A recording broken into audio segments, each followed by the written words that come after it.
Let's check for fun here with the pliers and see if my suspicions were right. Oh, yeah. I'm Mike Dimas, and this is Pinball Shenanigans. Okay, back in the basement for some more Royal Rumble. I managed to get the LEDs I need to populate the upper playfield, and then I can install it. So, I don't know, I may just go ahead and say screw it and install everything. And if there's an issue with a switch or a bulb, then I will uninstall everything, which would suck, but I just want to get this thing together. And I was going to order 2 new Data East logoed flipper bats. Then I thought I'd check my stash to see if I had any. I do not, but I do have these yellow generic bats, and I figure I can live without the Data East logo. So I think I'm going to install the yellow flipper bats and then change the yellow flipper rubbers to something else, maybe purple if I have it, to match the upper playfield flippers, or whatever color makes sense. So, and I think I still need to change a couple coil sleeves on my pop bumpers. I've been kind of procrastinating working on that because it's awkward on my neck, and I don't have this guy on rotisserie, which would make life easier, but oh well. I do have a rotisserie in the other room, but I'm not about to pull this out of the cabinet now. Anyway, so I got some stuff I can do, and think I might just go ahead and populate the entire playfield and just then wait for my boards to come in and hope everything works as it should. So, time to get started. Crap, I don't think I can populate the whole playfield because I ordered new slingshot plastics. I don't know if I mentioned that or not, but I found them like in Ontario for $12 shipped for a new old stock set. And these ones aren't really that bad, but it's a little warped. This one has a crack in it. So, I mean, for $12, you can't go wrong, right? So I might have to wait till those come in the mail, but I'm going to do as much as I can. Clean up ramps and whatever else I can do. So, clean up these guys. Some very rusty diverters. Alright. Okay, I got the upper playfield installed. And I was just checking out this area Jeffrey Jones, Pinball Reborn, warned me about. Right here, the ball can get stuck. And then I noticed this rubber here. Let's try and get in there closer.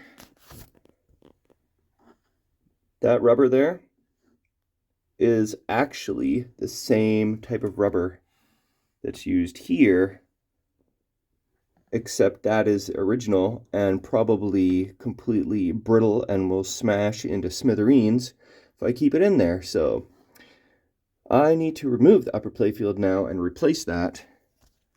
And I managed to find another one of these guys in my stash, so at least there's that, and it's probably new. It feels very rubbery still. So I'm going to remove the upper playfield and then deal with that.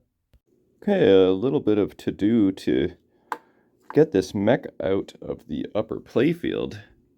This is what it looks like. Pretty unique mech. I don't know that it's been used anywhere else, but this clips onto the playfield and is very awkward to remove. But now that I've got it apart, I can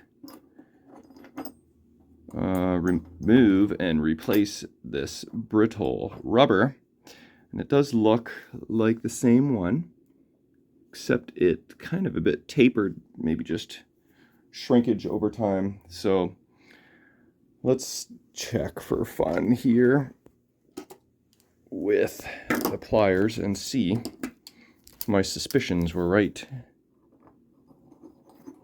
Oh yeah, that thing, yeah, I'm so glad I dealt with that now and not after I assembled everything, because over time that would have just happened, and yeah, much easier to access now.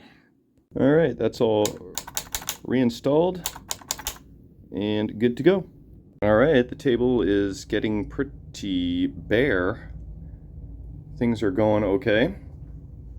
I've got lots of stuff installed.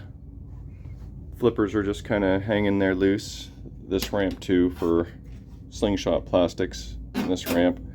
But it's coming together. I'm about to work on this ramp now, so let's have a look. This game is just very clean overall, so it won't take much to polish this guy up. And the entrance is perfect, no damage there. That's pretty nice. One weird thing about this is that it all is put together with green Robertson screws.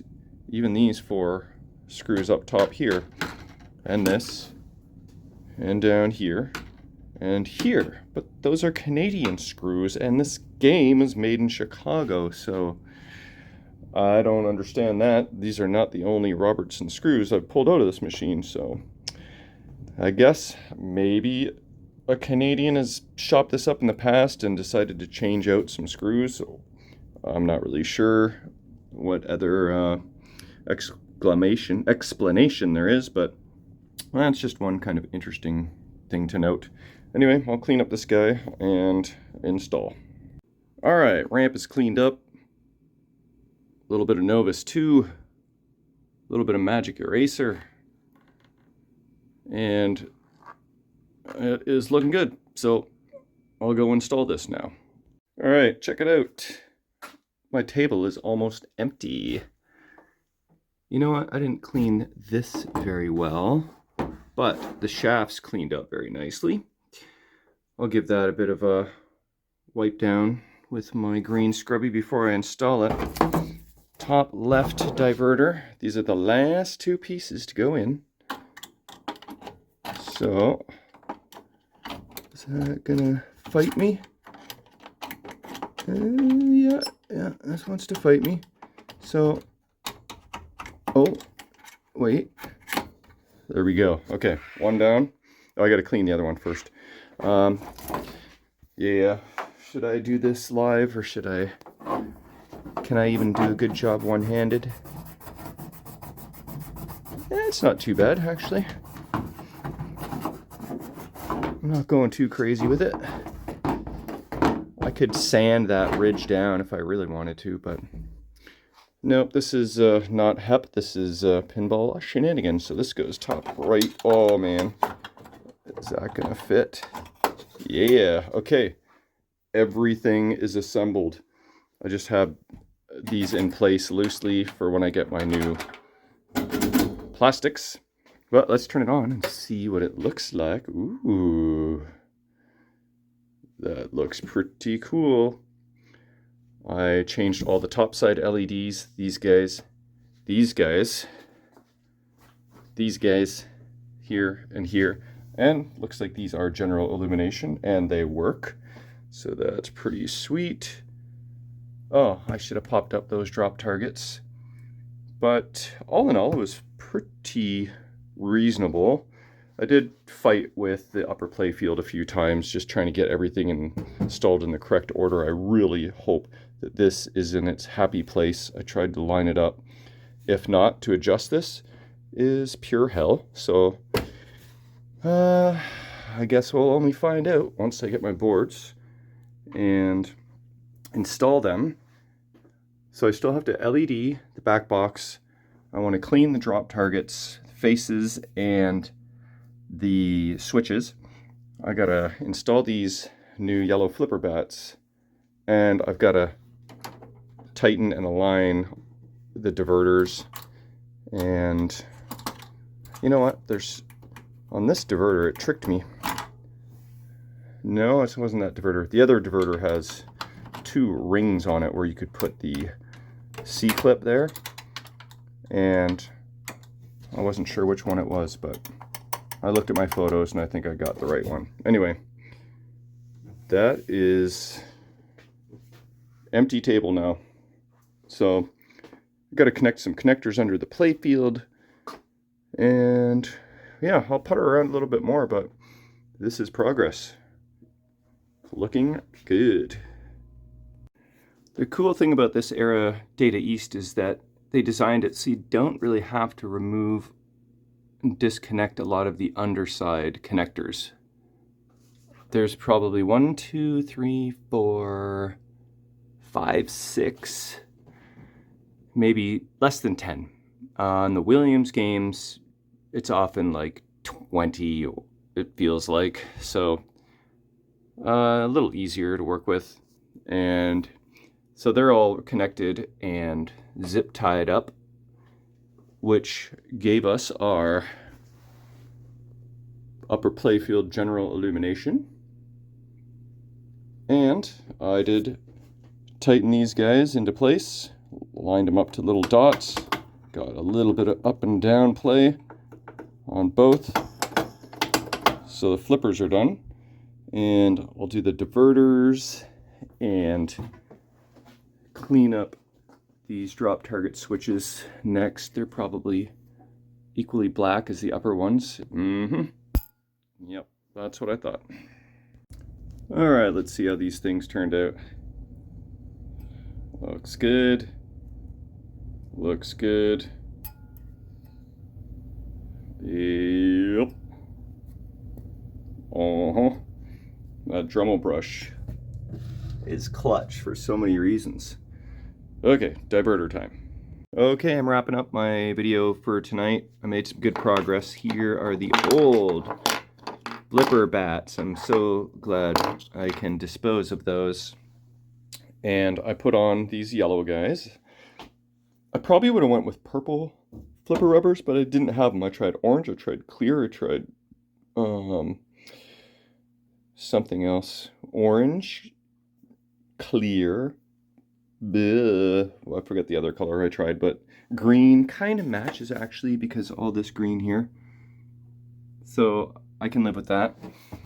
Diverters are installed. They were kind of a bit of pain in the ass, having to work at the very bottom of the playfield with my height restrictions. But there it is. I think I'm almost done. I gotta still change the sleeves for the other two pop bumpers, and obviously LED the back box, and play test everything once I get my boards. But I think I'm pretty close to as far as I can go with this for now. But yeah, good progress today. So we will hopefully be playing the machine on the next video, so stay tuned.